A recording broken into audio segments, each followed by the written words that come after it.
flour, a can of tuna. I don't know why ours doesn't have a lid. A lid, I meant a label. Butter, milk, cheese. Utensils you will need is a can opener, a whisk, a pasta scoopy thing. If you don't have one of those, just use a sieve or something. That's just to stir it with, though. I hope this makes sense, Helen. You'll need a big pan and an even bigger pan. You will also need boiling hot water for your pasta. Another thing I got to mention is this big old dish. You'll need this just to plonk your pasta in. Right. I hope this makes sense, Helen.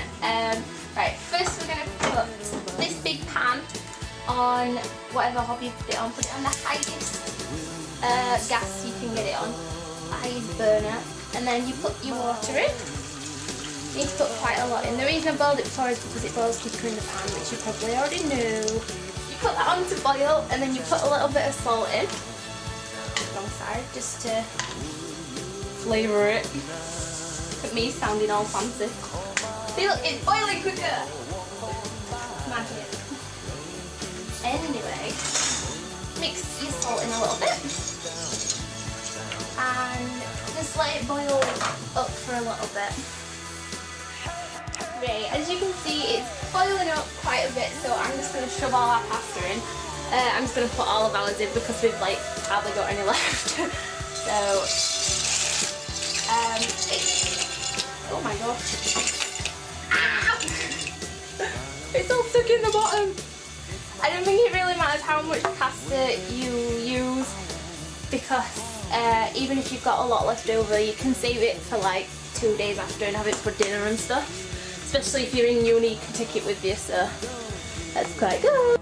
We're going to make the white sauce that goes into the thing, the pasta, with the pasta, sorry.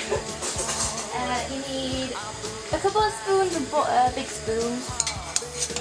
And then let that melt down till it's like liquid butter, which sounds absolutely disgusting. It needs to start melting like that. Right, when your butter's melted, you have to add quite a bit of milk. Just add that and whisk it together. Right, now you need to add flour and just keep adding little bits, but don't worry if it doesn't thicken up straight away because it does afterwards. And it often freaks me out because I think, oh crap, I put too much flour in. But don't worry if you put too much in because you can just put more milk in and it'll make it thinner again. Okay, so mine got a little bit crazy thick, so I just put some more milk in. And if it does that a lot, just add loads and loads of milk. And I fear I may have just used all our milk, so yeah. Keep mixing like crazy. Should start to look like this. So yeah. Right, your pasta's boiled, so go and strain it off. Okay, so I've strained the pasta. I already drained the tuna and grated cheese while I waited for the pasta to cook, and I made the sauce, so we'll put that in there now. And then mix everything up. Oh, the pan's really hot.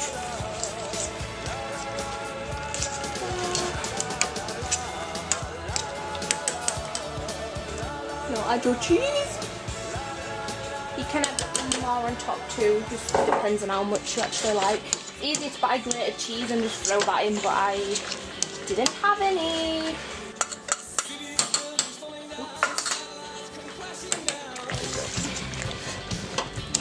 So mix it properly because if you don't, you'll end up with massive chunks all over, which you don't want because then it tastes kind of gross. It sounds kind of gross when you're mixing it. So try not to burn yourself on the pan. And you can put everything into this dish. I have no idea what kind of dish it is, to be honest, because I use it for lasagna, but it's actually too big for lasagna. Oops. So we'll use it for pasta. Okay. So you flatten all that out. There's quite a lot here actually, but I mean, like I said before, you can save it for other days and stuff. Another ingredient is crisps. I don't know if they're in, but they are. And I know this sounds a bit weird, but if you put them on top, they make it crunchy, and it sounds really gross, but it's really not. And by the way, don't drop all your pasta and cheese on the floor, because I have done that a lot today. And it's gone! Squash them like crazy. And then if they want squashed, open them and squash them. Yeah, preheat your oven as well, because I forgot to say. And put that on. Maybe gas mark 4 when you're cooking it, but I'll put it on 6 for now to warm up. I know this is super carby, but like you told me, Helen, that you crave this when you're not at home, when you're at uni in your little dorm. So I think it's okay to go carby when you're missing home.